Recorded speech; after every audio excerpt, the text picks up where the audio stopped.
Hello guys, mga sis. Ito nga pala yung letter pendant necklace na in-order ko sa TikTok shop.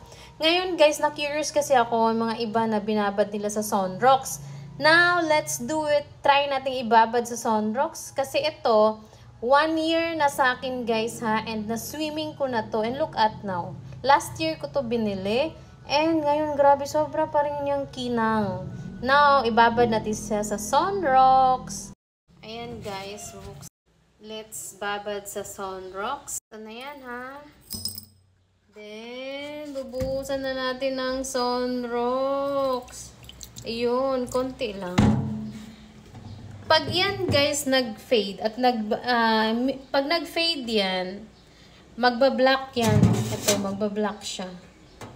Wait, tignan nyo ha. Hindi talaga siya oh.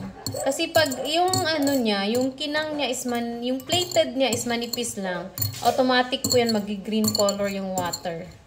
Automatic po yan magi-green color yung water na yan. So ngayon, since hindi siya nag-green, ibig sabihin makapal po yung plated niya. So I can vouch na matagal talaga siya mag-fade. Kasi magto 2 years na sa akin yan oh.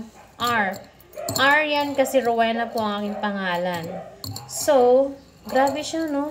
Oh, nakababad na yan sa Sonrox, ha? Guys, nakababad na yan sa Sonrox. Ayan ang Sonrox natin. Nakababad. Hindi po yan filter. Ngayon, tatanggalin natin siya, ha? Tatanggalin na natin dyan sa Sonrox kasi isusuot ko na siya. At ito na, guys. O, diba? Suot na natin. Diba? Tingnan mo naman, hindi siya nag-fade. Grabe, no? Letter R. Okay.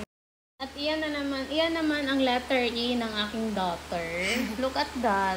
O, diba? Hindi siya nag-fade. Yan naman yung sa kanya. Diba? Hindi talaga siya nag-fade, guys.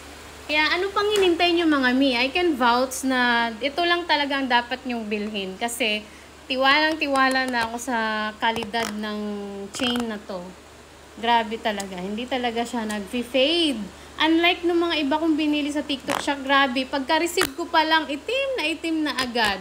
So, ito guys, napakaganda talaga niyang necklace. Diba? Check out na sa Yellow Basket. Hindi kayo magsisisi niyan.